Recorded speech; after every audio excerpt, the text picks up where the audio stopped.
दूरदर्शन किसान चैनल पर।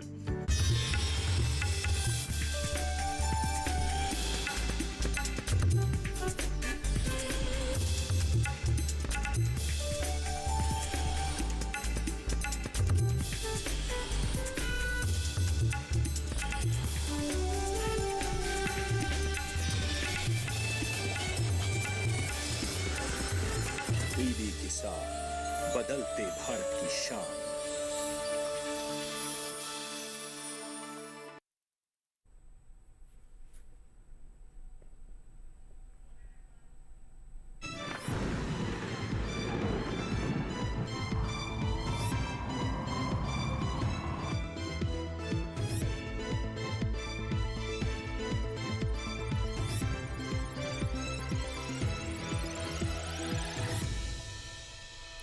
नमस्कार, दूरदर्शन किसान देख रहे हैं आप। मौसम खबर में आप सभी का बहुत स्वागत है। मैं हूं आपके साथ पुलकित शुक्ला।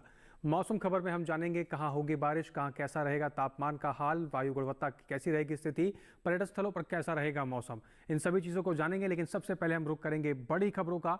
बड़ी खबर हम जानते हैं 5 राज्यों के बारे में, जहां पर हम आप सबसे पहले बात जानते हैं बिहार के बारे में। बिजली की चमक के साथ तेज हवाओं की संभावना बिहार में जताई गई है। इसके साथ ही उप हिमालय पश्चिम बंगाल की बात करें तो यहाँ पर कहीं कहीं भारी बरसात होने की संभावनाएं जताई गई हैं। इसके साथ ही अगर हम बात करें अरुणाचल प्रदेश की, जहां पर छिटपुट हिस्सों में जोरदार बरसात के आसार जताए गए हैं। आगे बढ़ते हैं बड़ी खबरों में और जानते हैं तमिलनाडु के बारे में, जहां पर बिजली की चमक के साथ तेज हवाएं चलने की संभावनाएं तमिलनाडु के अंदर जताई गई हैं। अंडमान निकोबार की बात करें तो गिने चुने इलाकों में मूसलाधार बारिश का अनुमान जताया गया है।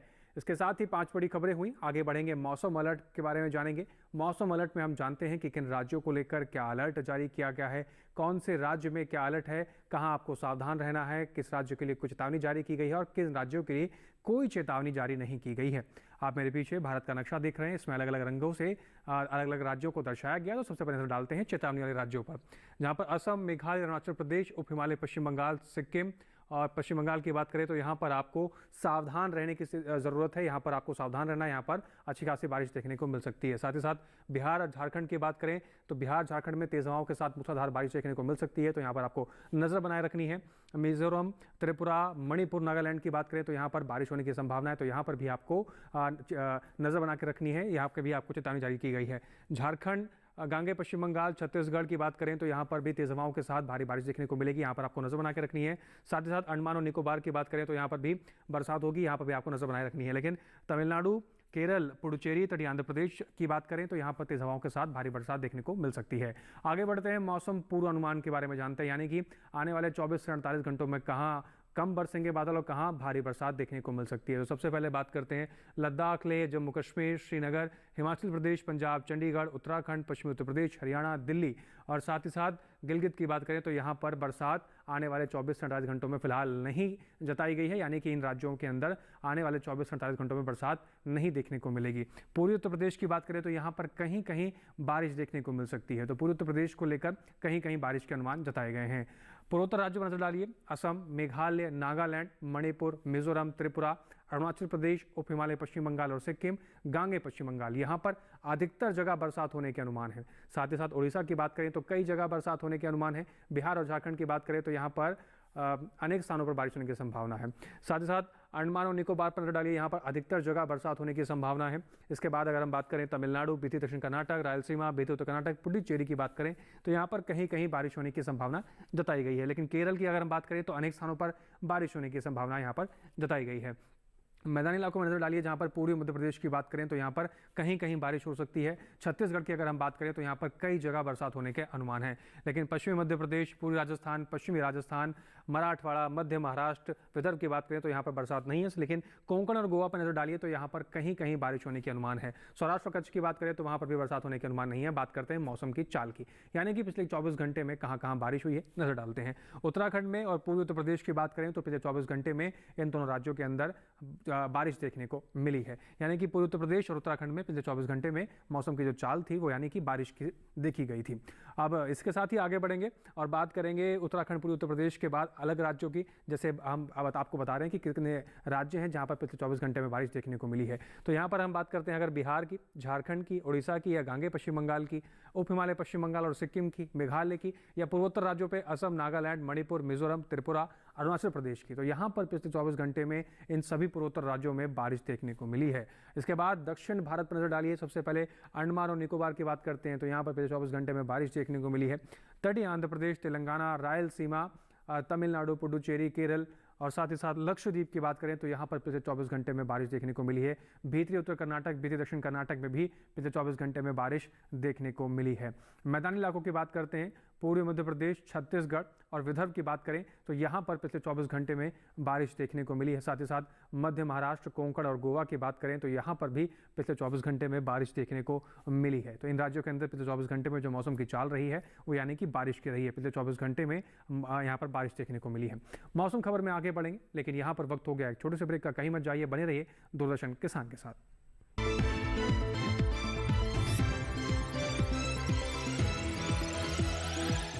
रोज सब्जी का स्वाद बढ़ाए और घर वालों का प्यार पाए। गोल्डी सब्जी मसाले, जहाँ जाए रिश्ते बनाए, गोल्डी मसाले।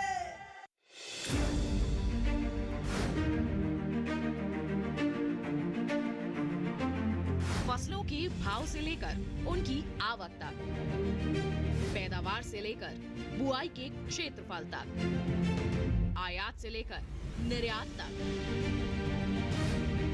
घरेलू से लेकर वैश्विक बाजार तक, मंडियों की सही और ताजा जानकारी पाएं। विशेषज्ञों की राय का लाभ उठाएं।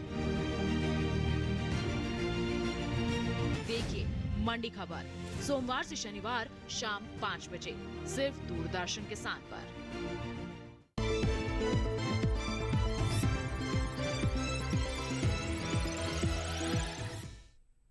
ब्रेक के बाद एक बार फिर से आप सभी का बहुत स्वागत है। आप सभी देख रहे हैं मौसम खबर।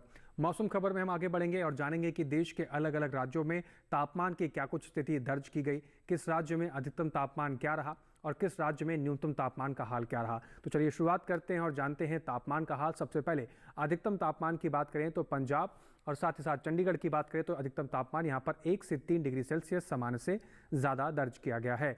इसके बाद अधिकतम तापमान में हम बिहार, उप हिमालय पश्चिम बंगाल और सिक्किम की बात करें तो यहाँ पर अधिकतम तापमान 1 से 3 डिग्री सेल्सियस सामान्य से कम दर्ज किया गया है। इसके बाद अगर हम बात करें उड़ीसा और झारखंड की तो यहाँ पर अधिकतम तापमान 3 से 5 डिग्री सेल्सियस सामान्य से कम दर्ज किया गया है। इसके बाद अधिकतम तापमान में आगे बढ़ते हैं और छत्तीसगढ़ पर नजर डालते हैं। यहाँ पर अधिकतम तापमान 3 से 5 डिग्री सेल्सियस सामान्य से कम दर्ज किया गया है।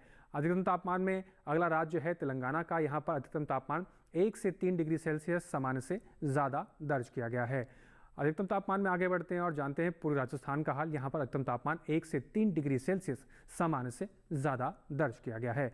इसके बाद अधिकतम तापमान में अगर हम बात करें पूर्वी मध्य प्रदेश की तो यहाँ पर 1 से 3 डिग्री सेल्सियस सामान्य से कम अधिकतम तापमान दर्ज किया गया है।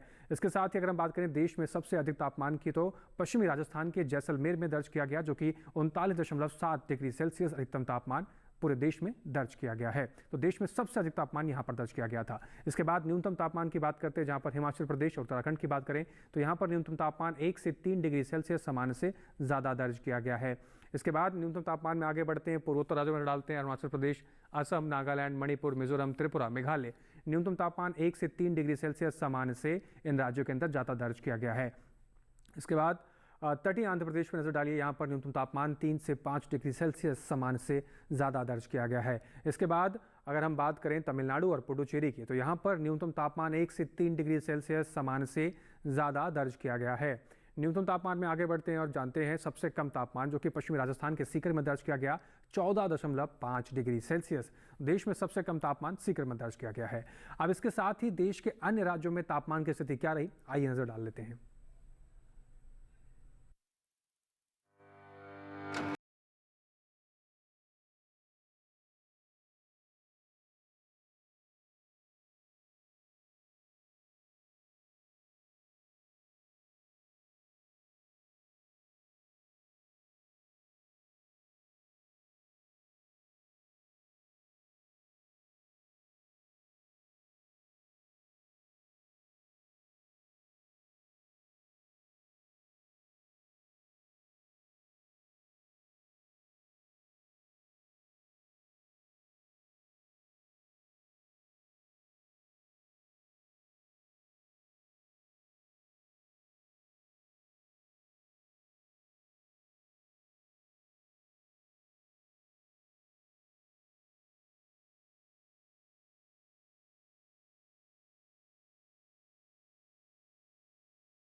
देश के अलग अलग राज्यों में तापमान की स्थिति क्या रही, कहाँ अधिकतम तापमान क्या रहा और कहाँ पर न्यूनतम तापमान की स्थिति क्या रही, वो हमने आपसे साझा करी। मौसम खबर में आगे बढ़ेंगे और तमाम जानकारी आपसे साझा करेंगे, लेकिन यहाँ पर रुकना होगा एक छोटे से ब्रेक के लिए। कहीं मत जाइए, बने रहिए दूरदर्शन किसान के साथ।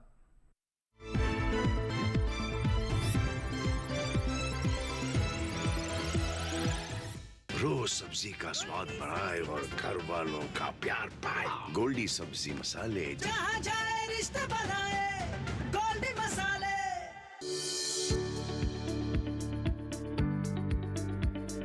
कृषि और पशुपालन है एक दूसरे के पूरक। घर आंगन से लेकर व्यावसायिक फार्म तक,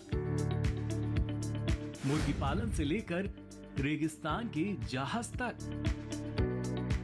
बीमारियों से अब पशुपालक ना हो परेशान। विशेषज्ञ करेंगे आपकी समस्या का समाधान। जुड़िए हमसे, पूछिए अपने सवाल। ईमेल के जरिए भी आप हमारे साथ जुड़ सकते हैं। हमारी ईमेल आईडी है ddkisanapc@gmail.com। हमारे टोल फ्री नंबर हैं 1800-113060 और 1800-113061। देखिए अपना पशु चिकित्सक हर रविवार शाम 6:30 बजे दूरदर्शन किसान चैनल पर।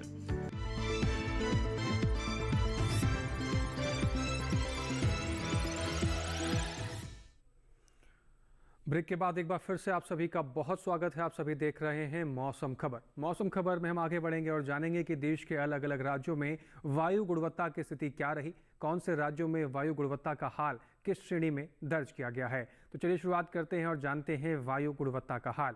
वायु गुणवत्ता हाल में सबसे पहले हम दिल्ली की बात करेंगे, जहां पर गुणवत्ता सूचकांक 156 दर्ज किया गया है, जो कि संतोषजनक स्थिति में दर्ज किया गया है, यानी दिल्ली की हवा संतोषजनक स्थिति में है। लखनऊ की बात करते हैं, गुणवत्ता सूचकांक 98 दर्ज किया गया। लखनऊ की हवा अच्छे की श्रेणी में दर्ज की गई है।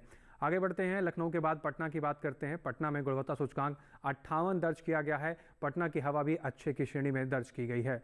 पटना के बाद आगे बढ़ते हैं, अगर हम बात करें बेंगलुरु की, तो यहाँ पर गुणवत्ता सूचकांक 47 दर्ज किया गया है, जो कि बहुत अच्छी श्रेणी में बेंगलुरु की हवा को दर्ज किया गया है। इसके बाद पुणे पर नजर डालिए, यहाँ पर गुणवत्ता सूचकांक 104 दर्ज किया गया है, यानी कि जो पुणे की हवा है ये भी संतोषजनक श्रेणी में दर्ज की गई है। हैदराबाद पर नजर डालते हैं, गुणवत्ता सूचकांक 115 दर्ज किया गया है। हैदराबाद की हवा भी यहाँ पर संतोषजनक स्थिति में दर्ज की गई है। आगे बढ़ते हैं और कोलकाता की बात करते हैं, गुणवत्ता सूचकांक 65 दर्ज किया गया है, जो कि अच्छे की श्रेणी में दर्ज किया गया है, यानी कि कोलकाता की हवा भी अच्छे की श्रेणी में दर्ज की गई है। मुंबई की बात करें तो गुणवत्ता सूचकांक 132 दर्ज किया गया, यानी कि मुंबई की जो हवा है वो भी संतोषजनक की श्रेणी में दर्ज की गई है। अहमदाबाद पर नजर डालिए, गुणवत्ता सूचकांक 101 दर्ज किया गया है। अहमदाबाद की हवा भी संतोषजनक की श्रेणी में दर्ज की गई है। अहमदाबाद के बाद ये हुए वायु गुणवत्ता का हाल। आगे बढ़ेंगे और पर्यटन पूर्वानुमान के बारे में जानेंगे, जाने कि भारत के प्रमुख पर्यटन स्थलों पर आने वाले 4 दिनों में मौसम कैसा रहेगा। जम्मू कश्मीर की बात करते हैं, जम्मू कश्मीर के श्रीनगर में गुरुवार, शुक्रवार, शनिवार, रविवार चारों ही दिन यहाँ पर धूप खिलती हुई नजर आएगी। अधिकतम तापमान की बात करें तो 28 और 26 डिग्री सेल्सियस के बीच में अधिकतम तापमान रहेगा। न्यूनतम तापमान 9 डिग्री सेल्सियस से लेकर 10 डिग्री सेल्सियस के बीच में रहने वाला है। यानी आने वाले 4 दिनों में तापमान की स्थिति कुछ इस प्रकार से रहेगी और चारों ही दिन यहाँ पर बादल छाए हुए और धूप खिलती हुई धूप खिलती हुई नजर आएगी। आगे बढ़ते हैं और बात करते हैं राजधानी दिल्ली की। दिल्ली के अंदर गुरुवार, शुक्रवार, शनिवार यहाँ पर तेज धूप खिलती हुई नजर आएगी। रविवार को हल्के फुल्के बादल छाए रहेंगे, हल्की फुल्की धूप भी खिलती हुई नजर आएगी। अधिकतम तापमान की बात करें तो 34 डिग्री सेल्सियस से लेकर 36 डिग्री सेल्सियस के बीच में अधिकतम तापमान रह सकता है। न्यूनतम तापमान की बात करें तो 19 डिग्री सेल्सियस से लेकर 22 डिग्री सेल्सियस के बीच में न्यूनतम तापमान राजधानी दिल्ली का आने वाले 4 दिनों में देखा जा सकता है। साथ ही साथ पहले के 3 दिन यहाँ पर धूप खिलती हुई नजर आएगी। उत्तर प्रदेश के प्रयागराज की बात करें तो गुरुवार को हल्के फुल्के बादल छाए रहेंगे, हल्की फुल्की धूप खिलती हुई नजर आएगी। लेकिन बाकी के 3 दिन यानी कि शुक्रवार, शनिवार, रविवार तीनों ही दिन यहाँ पर कड़ी धूप खिलती हुई नजर आएगी। अधिकतम तापमान की बात करें तो 33 डिग्री सेल्सियस से लेकर 35 डिग्री सेल्सियस के बीच में अधिकतम तापमान रह सकता है और न्यूनतम तापमान की बात करें तो 24 डिग्री सेल्सियस से लेकर 26 डिग्री सेल्सियस के बीच में उत्तर प्रदेश के प्रयागराज में न्यूनतम तापमान आने वाले 4 दिनों में रह सकता है। पश्चिम बंगाल के दार्जिलिंग पर नजर डालते हैं, गुरुवार, शुक्रवार, शनिवार, रविवार चारों ही दिन यहाँ पर बारिश होने के अनुमान जताए गए हैं।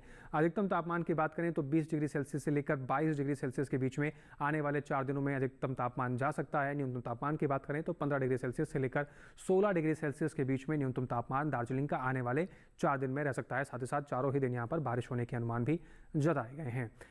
अब पर्यटन पूर्वानुमान में आगे बढ़ते हैं। नागालैंड कोहिमा की बात करते हैं। नागालैंड के कोहिमा में गुरुवार को बादल छाए रहेंगे, हल्की फुल्की धूप खिलती नजर आएगी, लेकिन शुक्रवार शनिवार को बारिश के अनुमान है। और साथ ही साथ रविवार को बात करें तो रविवार को यहाँ पर बादल छाए रहेंगे, गरज चमक के साथ हल्की फुल्की यहाँ पर बौछारें देखने को मिल सकती हैं। अधिकतम तापमान की बात करें तो 23 डिग्री सेल्सियस से लेकर 24 डिग्री सेल्सियस के बीच में अधिकतम तापमान रह सकता है। न्यूनतम तापमान की बात करें तो 14 डिग्री सेल्सियस से लेकर 15 डिग्री सेल्सियस के बीच में न्यूनतम तापमान आने वाले 4 दिनों में देखा जा सकता है। आंध्र प्रदेश के विजयवाड़ा की बात करते हैं तो गुरुवार को बारिश होने का अनुमान है। शुक्रवार को बादल छाए रहेंगे, शनिवार को रविवार को भी बादल छाए रहेंगे, हल्की फुल्की धूप खिलती हुई नजर आ सकती है। अधिकतम तापमान की बात करें तो 35 डिग्री सेल्सियस से लेकर 36 डिग्री सेल्सियस के बीच में अधिकतम तापमान रह सकता है। न्यूनतम तापमान की बात करें तो 27 डिग्री सेल्सियस से लेकर 28 डिग्री सेल्सियस के बीच में न्यूनतम तापमान आंध्र प्रदेश के विजयवाड़ा में आने वाले 4 दिनों में देखा जा सकता है। विजयवाड़ा के बाद अगर हम बात करें केरल के कोट्टायम की, तो केरल के कोट्टायम में गुरुवार, शुक्रवार, शनिवार, रविवार चारों ही दिन यहां पर बारिश होने के अनुमान जताए गए हैं। अधिकतम तापमान की बात करें तो 32 डिग्री सेल्सियस से लेकर 33 डिग्री सेल्सियस के बीच में अधिकतम तापमान रह सकता है। साथ ही न्यूनतम तापमान की बात करें तो 23 डिग्री सेल्सियस से लेकर 25 डिग्री सेल्सियस के बीच में न्यूनतम तापमान केरल के कोट्टायम में आने वाले 4 दिनों में देखने को मिल सकता है, लेकिन चारों ही दिन यहाँ पर बारिश होने की संभावना भी जताई गई है। महाराष्ट्र के महाबलेश्वर पर नजर डालते हैं। गुरुवार और शुक्रवार यहाँ पर बादल छाए रहेंगे, हल्की फुल्की धूप खिलती हुई नजर आएगी, लेकिन शनिवार रविवार को यहाँ पर कड़ी धूप खिलती हुई नजर आएगी। अधिकतम तापमान की बात करें तो 25 डिग्री सेल्सियस से लेकर 26 डिग्री सेल्सियस के बीच में अधिकतम तापमान आने वाले 4 दिनों में देखा जा सकता है। न्यूनतम तापमान की बात करें तो 17 डिग्री सेल्सियस से लेकर 19 डिग्री सेल्सियस के बीच में न्यूनतम तापमान महाबलेश्वर में आने वाले 4 दिनों में देखा जा सकता है। इसके साथ ही मध्य प्रदेश के खजुराहो की बात करते हैं तो गुरुवार, शुक्रवार, शनिवार, रविवार यानी कि आने वाले चारों ही दिन यहाँ पर कड़ी धूप खिलती हुई नजर आएगी। अधिकतम तापमान की बात करें तो 34 डिग्री सेल्सियस से लेकर 35 डिग्री सेल्सियस के बीच में अधिकतम तापमान देखने को मिल सकता है। साथ ही न्यूनतम तापमान की बात करें तो 19 डिग्री सेल्सियस से लेकर 20 डिग्री सेल्सियस के बीच में न्यूनतम तापमान खजुराहो में आने वाले 4 दिनों में देखा जा सकता है। तो मध्य प्रदेश के खजुराहो घूमने की तैयारी है तो इस प्रकार से मौसम रहेगा। राजस्थान के जोधपुर पर नजर डालते हैं। गुरुवार, शुक्रवार, शनिवार, रविवार यहाँ पर भी चारों ही दिन यहाँ पर कड़ी धूप खिलती हुई नजर आएगी। अधिकतम तापमान की बात करें तो 36 डिग्री सेल्सियस से लेकर 38 डिग्री सेल्सियस के बीच में तापमान अधिकतम जा सकता है। न्यूनतम तापमान की बात करें तो 21 डिग्री सेल्सियस से लेकर 23 डिग्री सेल्सियस के बीच में न्यूनतम तापमान जोधपुर में आने वाले 4 दिन में जा सकता है। तो राजस्थान के जोधपुर घूमने की अगर तैयारी कर रहे हैं तो इस प्रकार से मौसम के लिए तैयार रहिए। आगे बढ़ते हैं और बात करते हैं खेती किसानी की। कृषि विशेषज्ञों की सलाह से अगर आप खेती किसानी अपनी फसलों का देखभाल करते हैं तो आप अच्छी पैदावार ले सकते हैं। साथ ही आज के खेती किसानी में कृषि विशेषज्ञों की सलाह क्या है उस पर डालते हैं, और बुआई और कटाई को लेकर कृषि विशेषज्ञों की क्या सलाह दी है उस पर भी नजर डालते हैं। आंध्र प्रदेश में मक्के की कटाई करें। मक्के के खेत से पानी की निकासी का उचित प्रबंध करें। यहाँ धान के खेत में जरूरी उर्वरक डालें। इसके साथ ही धान की बुआई कर लें। इस समय उड़द की बुआई कर सकते हैं। किसान लाल मिर्च की बुआई करें। आंध्र प्रदेश में टमाटर की बुआई कर सकते हैं। इसके अलावा टमाटर में कीट लगने की संभावना बनी हुई है। ऐसे में टमाटर में कीटों से बचाव के लिए कृषि विशेषज्ञों की सलाह से कीटनाशकों का इस्तेमाल करें। वहीं बैंगन की बुआई के लिए नर्सरी तैयार करें। अभी मक्के में कीटों से बचाव के लिए कृषि विशेषज्ञों की सलाह से कीटनाशक छिड़कें। आंध्र प्रदेश में मूंग की बुआई कर सकते हैं। कर्नाटक में ज्वार की बुआई करते रहें। ज्वार के खेत में जरूरी उर्वरक का इस्तेमाल करें। किसान कुसुम की बुआई कर लें। कुसुम के खेत में जरूरी उर्वरक डालें। इसके अलावा गन्ने की रोपाई कर सकते हैं। कर्नाटक में काबुली चने की बुआई कर लें। काबुली चने के खेत में जरूरी उर्वरक का प्रयोग कर लें। किसान सोयाबीन की कटाई कर सकते हैं। सोयाबीन के खेत से जल निकासी का उचित प्रबंध करते रहें। यहाँ उड़द के खेत से पानी की निकासी की व्यवस्था कर लें। उड़द के खेत में निराई कर सकते हैं। इस समय गेहूं के खेत में सिंचाई करें। साथ ही मक्के की बुआई कर लें। किसान सूरजमुखी के खेत से खरपतवार निकालें। चलिए बात करते हैं अब आज की फसल की। तो आज की फसल हमारी शलजम की फसल है। शलजम वैसे तो जुलाई से बोना शुरू कर दिया जाता है। ज़्यादातर इसकी जो बुआई है वो पहाड़ी इलाकों में की जाती है। और शलजम की अगर हम बात करें तो आज की इस हमारी फसल में शलजम को लेकर क्या कुछ विशेष है, आइए नजर डालते हैं। शलजम को वैसे भी सभी तरह की मिट्टी में बोया जा सकता है, लेकिन दोमट मिट्टी सबसे उत्तम होती है। शलजम के खेत से जल निकास की समुचित व्यवस्था जरूरी है। पूसा कंचन, पूसा श्वेता और पंजाब श्वेत, पूसा स्वर्णिमा और स्नोबॉल इसकी प्रमुख किस्में हैं। 1 हेक्टेयर खेत के लिए 3 से 4 किलोग्राम बीज पर्याप्त होता है। शलजम की खेती के लिए खेत को भुरभुरा बना लेना चाहिए। इसके लिए पहली जुताई मिट्टी पलटने वाले हल से करनी चाहिए। इसके बाद 3 से 4 जुताई देसी हल या कल्टीवेटर से करनी चाहिए और पाटा लगा देना चाहिए। शलजम की बुआई कतारों में करें, लेकिन बरसात के मौसम में मेड़ों पर लगाना ज्यादा अच्छा रहेगा। कतार से कतार की दूरी 30 से 45 सेंटीमीटर, जबकि बीज से बीज की दूरी 10 से 15 सेंटीमीटर, आधे से पौन हाथ। बुआई के 8 से 10 दिन बाद पहली सिंचाई करें। उसके बाद जरूरत पड़ने पर 10 से 12 दिन के अंतराल पर पानी देते रहें। बोने के 25 से 30 दिन बाद मिट्टी चढ़ा दें। इसकी 2 से 3 निराई और गुड़ाई करनी पड़ती है। शलजम में व्हाइट रस्ट, सर्कोस्पोरा, पीला रोग, अल्टरनेरिया और पर्ण अंगमारी जैसी बीमारियां हो सकती हैं। इनकी रोकथाम के लिए फफूंदनाशक दवा इंडोफिल M45 की 0.2% घोल का छिड़काव करें। शलजम में माहो, मूंगी, बालदार कीड़ा, सुंडी, आरा मक्खी और डायमंड बैक मोथ जैसे कीट भी हमला कर सकते हैं। बचाव के लिए 0.05% क्लोरोवास का प्रयोग करना ठीक रहेगा। समय समय पर विशेषज्ञों की सलाह भी लेते रहें। तो अगर आप शलजम की बुआई करने जा रहे हैं तो इन सभी बातों का विशेष रूप से ध्यान रखें, तभी आप अच्छी पैदावार ले सकते हैं। तो मौसम खबर में हम कोशिश करते हैं कि आपको सभी जानकारियां दिखाएं और सभी जानकारियां उम्मीद है कि आपके काम भी आ रही होंगी। मौसम खबर में दिखाई गई सभी जानकारी को आप हमारे YouTube चैनल पर भी देख सकते हैं। टेलीविजन स्क्रीन पर दिखाए जा रहे QR कोड को स्कैन कर आप हमारे YouTube चैनल यानी कि DD किसान के YouTube चैनल पर पहुँच सकते हैं और मौसम खबर में दिखाई गई सभी जानकारी किसी भी वक्त कहीं पर भी देख सकते हैं। तो मौसम खबर में हमारी कोशिश रहती है कि आपको मौसम से जुड़ी तमाम जानकारी दी जाए और कृषि विशेषज्ञों की सलाह भी आपसे रूबरू कराई जाए। आज के इस मौसम खबर में फिलहाल इतना ही। मुझे दीजिए इजाजत। देखते रहिए दूरदर्शन किसान। नमस्कार।